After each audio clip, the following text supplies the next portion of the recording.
July 1st, 1996. Santa Monica, California. Margaux Hemingway, the first million-dollar face of fashion, lies dead in her small apartment, age 42. The date is no coincidence, exactly 35 years after Ernest Hemingway pulled the trigger in Ketchum, Idaho. No flashing cameras, no magazine covers, just a tragic pattern repeating itself through bloodline. They paid me $1 million for my face, but they never saw my soul, she'd written weeks before. The woman who'd once defined glamour for an entire generation died feeling worthless, the face that had launched 1,000 campaigns reduced to a statistic in a coroner's report. The official cause will be phenobarbital overdose, intentional. But the real cause runs deeper than any autopsy could reveal. Margaux Hemingway died because being beautiful became a prison, because the Hemingway name was both blessing and curse, because the world paid her for surface while the substance underneath slowly rotted away. She'd once been on Time magazine's cover, towering over the fashion world like an Amazon goddess. Now she was yesterday's dream, forgotten by the industry that had once worshipped her, abandoned by friends who'd only loved the image. The million-dollar face had become a cautionary tale whispered in modeling agencies about the price of fame. Was this suicide a personal choice, or the inevitable conclusion of a curse written into Hemingway DNA? What if Margaux didn't choose death, but death chose her, programmed into her bloodline like genetic code she could never escape? In a family where brilliance and self-destruction were inseparable twins, did she ever really have a choice? But to understand how the million-dollar face became a tragic ending, we must go back to the beginning. To a girl born into literary royalty who learned early that carrying the Hemingway name meant carrying its darkness. Ketchum, Idaho, February 16, 1954. Margaux Louise Hemingway entered the world as winter gripped the mountains, born into America's most famous literary family at the height of its power. Her grandfather Ernest had just won the Pulitzer Prize for The Old Man and the Sea, his legend casting shadows over everyone who shared his blood. But legends were dangerous inheritances. They came with expectations no mortal could fulfill, comparisons no individual could survive. From birth, Margaux carried weight of the family name, its brilliance, its talent, and its terrifying pattern of self-destruction that seemed to pass from generation to generation like dominant gene. Her father, Jack Hemingway, was Ernest's eldest son. War hero, outdoorsman, man who'd spent his life trying to measure up to impossible standards. Her mother, Byra, was former model who understood both power and prison of being looked at. Together they created household where achievement was expected, where ordinary was failure, where the Hemingway name pressed down like mountain air. Growing up in Idaho wilderness, Margaux learned to ride before she could walk properly, taught to fish and hunt with competence her grandfather demanded of all descendants. But even as child, she was different, taller than other girls, more striking, carrying herself with unconscious grace that made adults stop mid-conversation to stare. The staring began early and never stopped. She should be a model, family friends would whisper, planting seeds that would grow into both opportunity and destruction. But Margaux was just a girl who wanted to belong, who wanted normal childhood, who didn't understand that normal wasn't option for a Hemingway. School was complicated by her unusual height and unconscious arrogance, legacy of being told she was special since birth. Other children sensed her difference and responded with mixture of admiration and resentment. She made friends easily but struggled to keep them, her intensity overwhelming peers who just wanted to be children. At 16, everything changed. A riding accident, spooked horse, bad fall, head striking rock with sickening force. The visible injuries healed quickly, but something deeper was damaged. Her brain began to misfire, creating electrical storms that would haunt her forever. Epilepsy, doctors called it, though the family preferred silence. The seizures were terrifying, moments when Margaux disappeared into her own body, consciousness flickering like broken bulb. But worse was the fear between episodes, constant anxiety that another was coming, shame of condition that felt like weakness in family that prized strength above all else. She learned to hide it masterfully, managing medication schedules, recognizing warning signs, maintaining perfect composure while electrical chaos raged inside her skull. The secret became part of her performance, another layer of self that had to be managed and concealed. The riding accident had left her beautiful and broken simultaneously. Could her early experiences have laid the foundation for later triumphs and tragedies? Did growing up as Hemingway teach her that brilliance and self-destruction were inevitable companions? Was the riding accident divine cruelty or family destiny? Beauty that would make her famous, damage that would make her fragile, combination that would eventually kill her? The girl who learned to hide seizures behind perfect smile was already practicing for a career built on beautiful lies. At 17, Margaux was already 6 feet tall with cheekbones that could cut glass and presence that made rooms go quiet. Modeling scouts had been circling for years, sensing opportunity in her unusual combination of aristocratic bearing and wild beauty. But it was her 1971 decision to leave Idaho for New York that transformed small-town curiosity into global phenomenon. New York City hit Margaux like revelation. After Idaho's mountain silence, the city's constant stimulation felt like coming alive. The noise, lights, endless stream of people, overwhelming and intoxicating, exactly what her restless spirit had craved without knowing it existed. Work came immediately. Her height, bone structure, and ability to convey both sophistication and wildness made her instant favorite among photographers. But more than physical attributes, it was her attitude that set her apart. Unconscious arrogance of someone who'd never doubted her specialness, combined with vulnerability that made her seem approachable despite intimidating beauty. The 1970s fashion world was ready for Margaux. After waif-like models of the 60s, there was appetite for something more powerful, more adult, more Amazonian. She embodied this new ideal perfectly, tall enough to dominate runways, beautiful enough to sell dreams, confident enough to make other women want to be her. Her breakthrough came with photographer Francesco Scavullo, who understood how to capture both strength and fragility in single frame. Their collaborations were electric. Margaux looking directly into cameras with eyes that promised everything and nothing, her face conveying complex emotions that made viewers unable to look away. Magazine covers followed in rapid succession. Vogue, Harper's Bazaar, Cosmopolitan. Margaux's face became ubiquitous, defining beauty standards for a generation of women. But it wasn't just appearance that made her successful. It was her ability to embody contradiction. Innocent and experienced simultaneously, vulnerable and powerful in same breath, accessible and untouchable depending on light's angle. The fashion world embraced her completely. Designers fought to dress her, photographers competed to shoot her, magazines bid against each other for exclusive access. She was invited to right parties, introduced to right people, given access to worlds most could only imagine. For a girl from Idaho who'd always felt different, acceptance was intoxicating. But success came with unexpected pressures. Every appearance had to be perfect, every photograph better than the last, every decision serving image rather than person. Margaux began understanding she wasn't just model, she was brand, commodity, carefully constructed fantasy that millions had invested in emotionally and financially.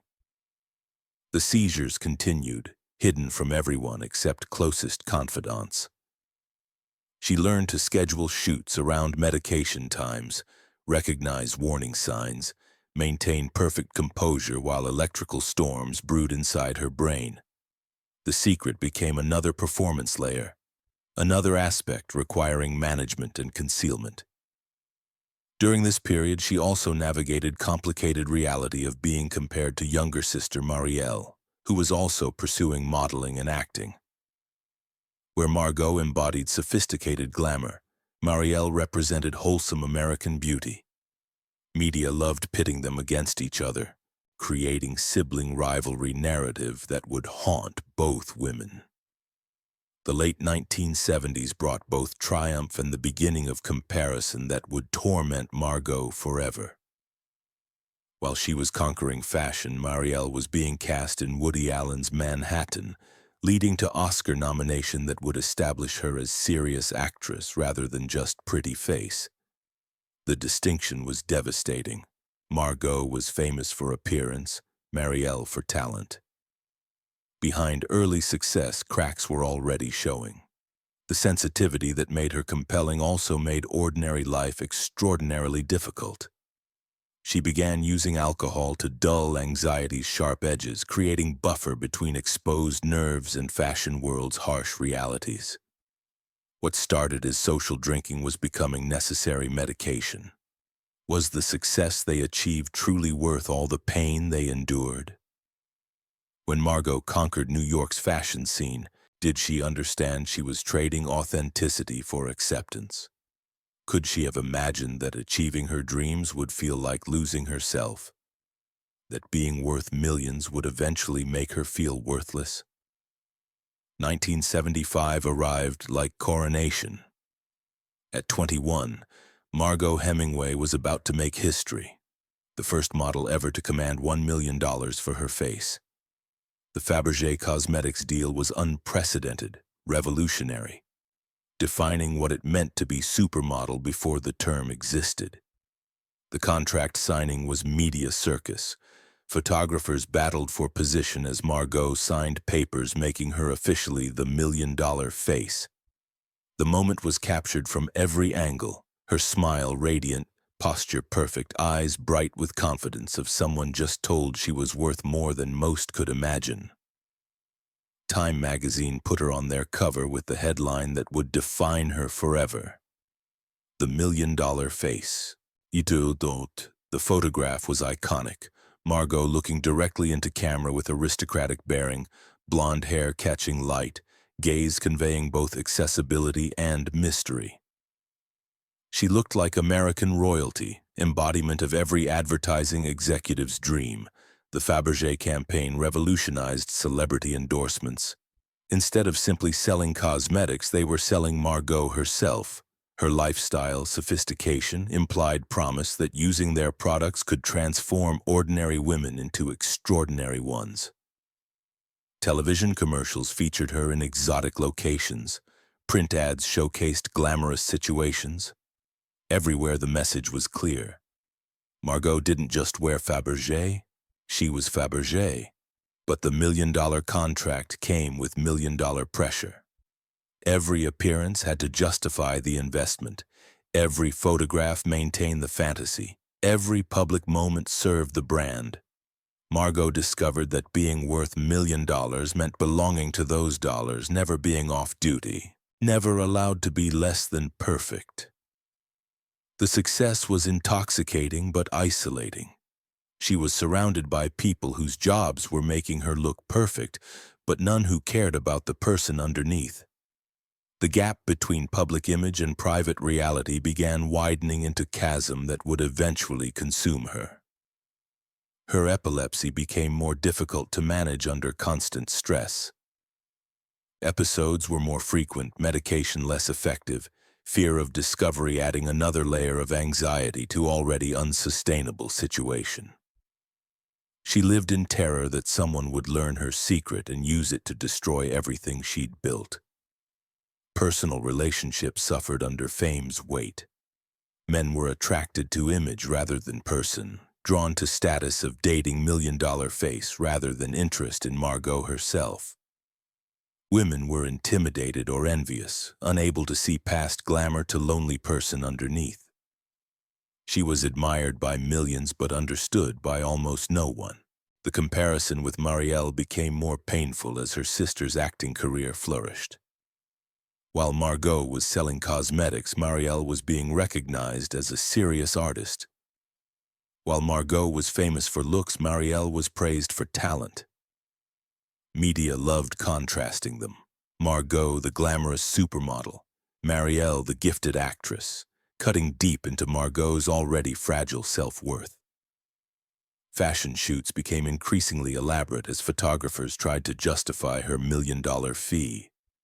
She was photographed in impossible locations wearing clothing costing more than houses, surrounded by props that transformed her into living artwork. But the more elaborate productions became, the further she felt from any authentic self.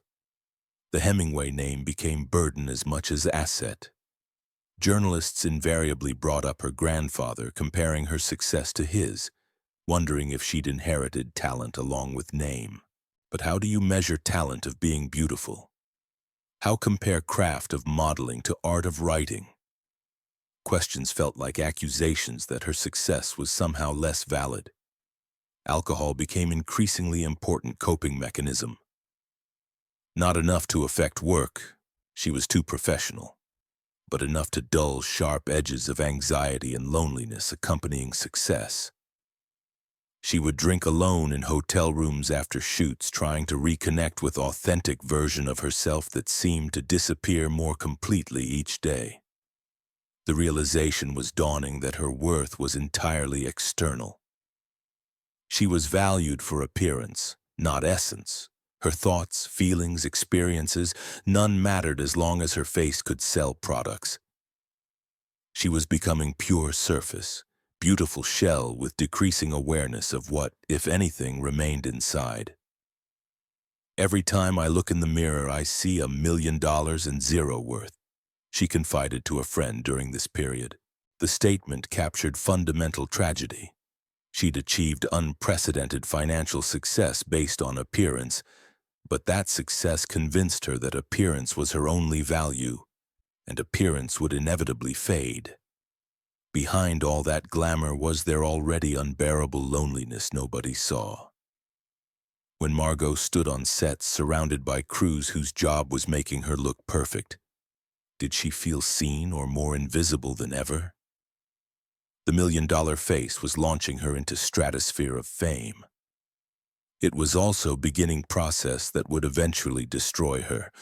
The late 1970s brought both the peak of Margaux's modeling career and first signs of psychological unraveling that would define her remaining years. She was at fame's height, face on magazine covers worldwide, image selling everything from perfume to lifestyle fantasies. But the woman behind the image was disappearing, consumed by the very success she'd worked so hard to achieve.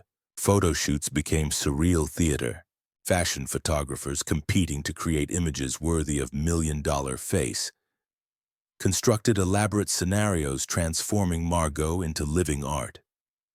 She was photographed underwater, suspended from helicopters, surrounded by exotic animals, dressed in clothing costing more than homes. Each image was more spectacular than the last, but each moved her further from recognizable humanity. The seizures worsened under performance pressure. Stress was primary trigger, and her life had become nothing but stress wrapped in glamour. She carried pills in designer handbags, took them secretly in bathroom stalls, lived in constant fear someone would notice and destroy her career. Epilepsy wasn't just medical condition, it was weakness that could invalidate her entire professional identity. Relationships became impossible as fame grew. Men were attracted to image rather than person, wanting to possess fantasy rather than know woman. She found herself surrounded by people claiming to love her, but seeming only to love what she represented. Genuine intimacy became impossible when every interaction was filtered through public persona. The comparison with Marielle became excruciating as her sister's career flourished. Marielle's Oscar nomination for Manhattan was followed by serious dramatic roles, establishing her as legitimate actress rather than pretty face. Media loved contrasting sisters, Margaux glamorous supermodel, Marielle serious artist, but comparison cut deep. Margaux was famous for appearance, Marielle respected for ability. Being a Hemingway means glory and damnation, Margaux wrote in her diary during this period. Recognizing family patterns, she seemed powerless to escape. The name that had opened doors was also weight-crushing her, expectations no human could fulfill, comparisons that made every achievement feel insufficient. Fashion itself was changing in ways threatening Margaux's relevance. Late 1970s brought new faces, different aesthetics, evolving beauty ideals. Where Margaux represented sophisticated glamour, emerging models embodied youth, androgyny, exotic otherness. Industry that had celebrated her was already moving on, always hungry for novelty, ready to discard yesterday's dreams. Her drinking increased as professional pressures mounted and personal satisfaction decreased. She remained functional, too professional to let alcohol affect work, but relied on it more to manage anxiety and depression accompanying success. Wine with dinner became wine before dinner became wine, as escape from life that looked perfect outside but felt hollow within. Attempts at expanding beyond modeling met mixed results. Acting roles were offered, but typically vehicles showcasing beauty rather than exploring abilities. She appeared in films like Lipstick and Killer Fish, but reviews invariably focused on looks rather than performance, reinforcing message that her face was only currency in entertainment world. The secret about Ernest's suicide became heavier as she struggled with mental health. Family had always avoided discussing his death openly, treating it as shameful secret rather than tragedy worthy of compassion. But Margaux began understanding his despair in frightening ways, recognizing patterns in her own life that had led him to final choice. Writing became her only authentic expression outlet. Away from cameras and scrutiny, she could explore a growing gap between public image and private reality. "I was tall enough to reach the sky, but too fragile to stay there," she wrote. In another entry, "The lights are always too bright. They show everything except what's real." Did this period of overwhelming success mark the beginning of her downfall? Or was it simply revealing problems that had always existed beneath surface?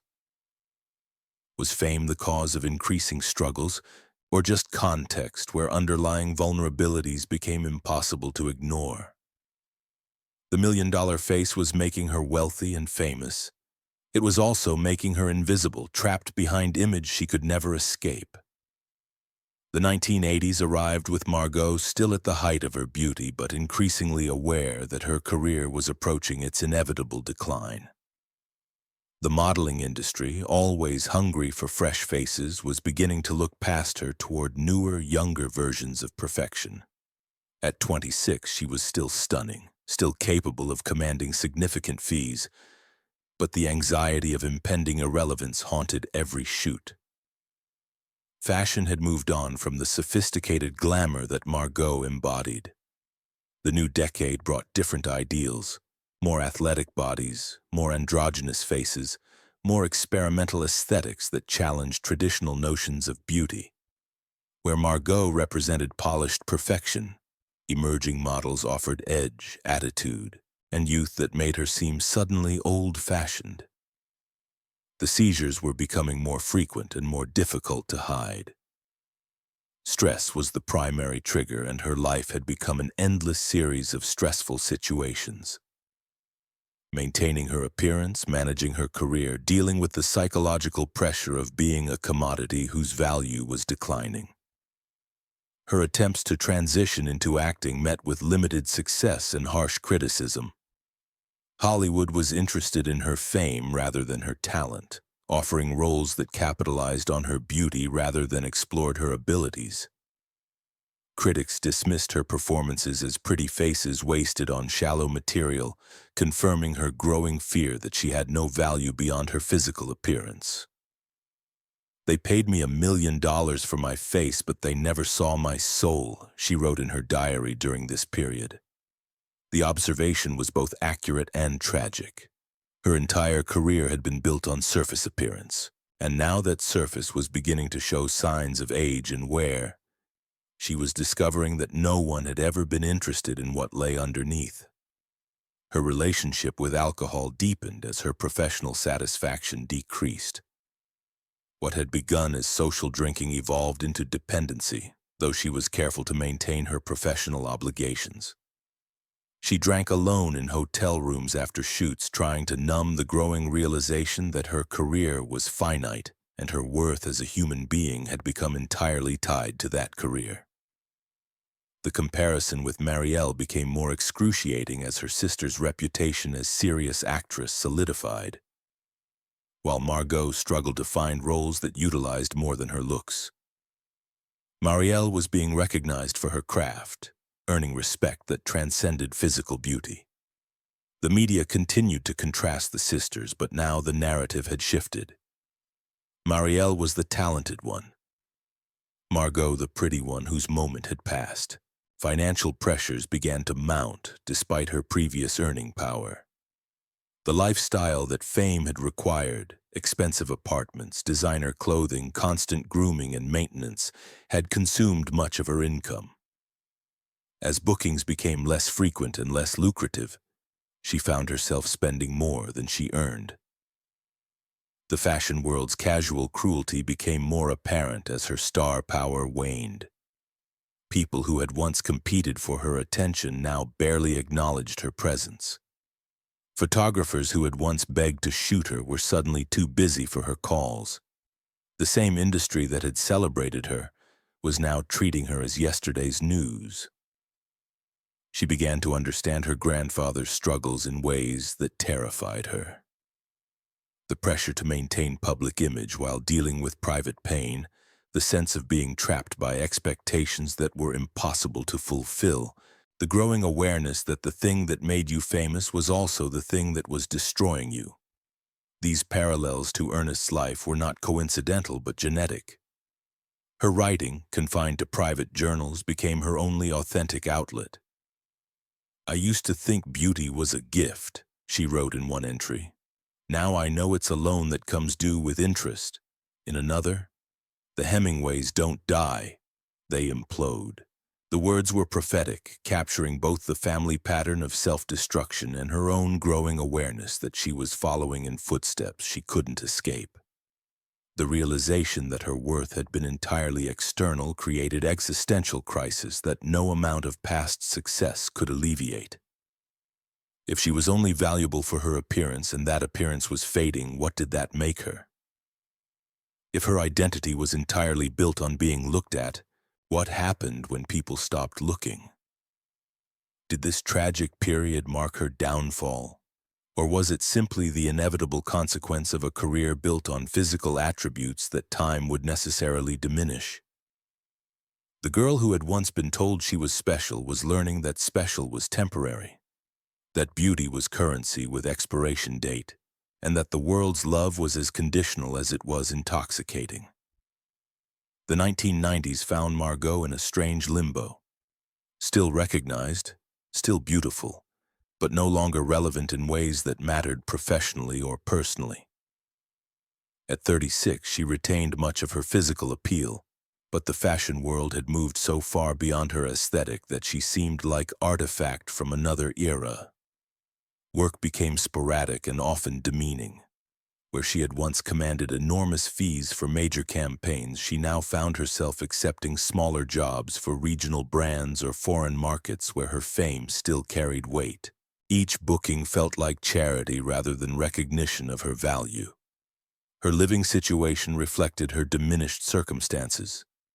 The expensive Manhattan apartments had given way to more modest accommodations, first in less fashionable neighborhoods, then in smaller cities, finally to the Santa Monica apartment where she would spend her last years.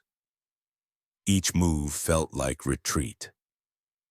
Marielle's continued success provided painful contrast to Margaux's decline, while Marielle was being interviewed about her career choices and personal philosophy. Margaux was struggling to maintain relevance in any professional capacity. The sister who had once been overshadowed by Margaux's beauty was now the family success story, while Margaux had become cautionary tale. Financial problems became acute as her earning power disappeared entirely.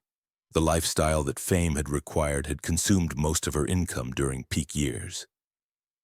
Now, with minimal revenue and substantial expenses, she faced reality that many former celebrities confront, poverty disguised as middle-class respectability. Her journals from this period reveal the depth of her psychological pain. "I wake up every day and remember that I used to be somebody," she wrote. "Then I look in the mirror and see somebody who used to be." The observations were clinical in their accuracy and devastating in their self-awareness. Alcohol had progressed from coping mechanism to full dependency. She was drinking daily, starting earlier and continuing later, using wine and spirits to manage anxiety, depression, and the existential terror of being forgotten. The drinking affected her appearance, her health, and her already limited professional opportunities. Her relationship with the Hemingway family heritage became increasingly complicated as she struggled with her own mental health. The family pattern of self-destruction wasn't just historical fact. It was living reality that she felt growing stronger with each passing year. Sleep remained elusive as depression deepened and alcohol dependency increased. The medications for her seizures interacted poorly with drinking, creating cycles of sedation and anxiety that made rest impossible. She would spend hours lying awake, replaying memories of her successful years. Her writing became more desperate during this period. "The lights never stay on long enough," she wrote in one entry. "Just long enough to blind you to the darkness waiting." In another, "I used to be worth $1 million. Now I don't think I'm worth the cost of my funeral." The few people who still cared about her were powerless to provide help she needed. Her problems were too complex, too interrelated, too deeply rooted in psychological and economic realities that couldn't be fixed by good intentions. The anniversary of Ernest's suicide began to take on special significance during these final years. July 1st wasn't just date on calendar, it was reminder of family destiny, of pattern that seemed to repeat across generations. Can anyone ever truly escape from shadow of their darkest moments? The $1 Million Face was preparing for final performance, one that would complete family story that had been writing itself for generations. July 1st, 1996, Santa Monica, California. Margaux Hemingway's apartment overlooked the Pacific Ocean. At 42, she remained beautiful in ways that cameras could still capture, but the beauty had become burden too heavy for her damaged psyche to carry. Today was the day, 35 years exactly since Ernest had chosen his own ending. The apartment was modest by her former standards, but clean, organized, prepared. She had spent the previous days arranging her affairs with methodical precision. Letters were written and sealed, personal effects sorted and labeled, final responsibilities managed with efficiency that suggested planning rather than impulse. Her last diary entry dated June 30th revealed the depth of her despair. "Tomorrow is Papa's day. I understand now why he chose it. Some stories can only have one ending. Some patterns can only be completed, not broken. The Hemingways don't die. We implode." The phenobarbital was prescribed for her seizures, but she had been stockpiling pills for months, accumulating enough to ensure that her final choice would be definitive. This wasn't cry for help or desperate impulse. It was culmination of years of planning, the logical conclusion of life that had lost all meaning and hope for recovery. The fashion world that had once worshipped her had forgotten her entirely. Magazines that had featured her on covers were now showcasing models who hadn't even been born during her peak years. She had been replaced not just by newer faces, but by entirely different aesthetics that made her style seem ancient. Her family relationships had deteriorated to the point where isolation felt preferable to the pain of attempted connection. Marielle's success highlighted her own failure, while other family members seemed to view her as embarrassment rather than tragedy.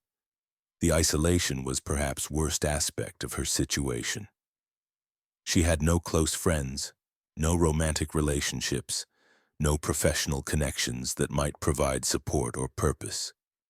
She was alone in ways that went beyond mere solitude. She was forgotten, irrelevant, existing without impact on anyone's life. The date was chosen deliberately. July 1st, 1996 marked exactly 35 years since Ernest had ended his own life. The timing wasn't coincidental but intentional. Completion of family pattern, acknowledgement of genetic destiny, final act of identification with grandfather whose talent and suffering had shaped entire families' understanding. Were these final decisions acts of surrender? Or were they courageous choices made by someone who understood that some forms of suffering serve no purpose? Could different circumstances have changed the outcome? Or had the combination of personal history, professional disappointment, and genetic predisposition created situation from which there was no return? The news broke quietly, without fanfare that had once accompanied her every move. Small obituaries noted her death and her famous grandfather, but there were no front-page headlines, no television specials, no public outpouring of grief. The fashion world that had once competed for her attention barely acknowledged her passing.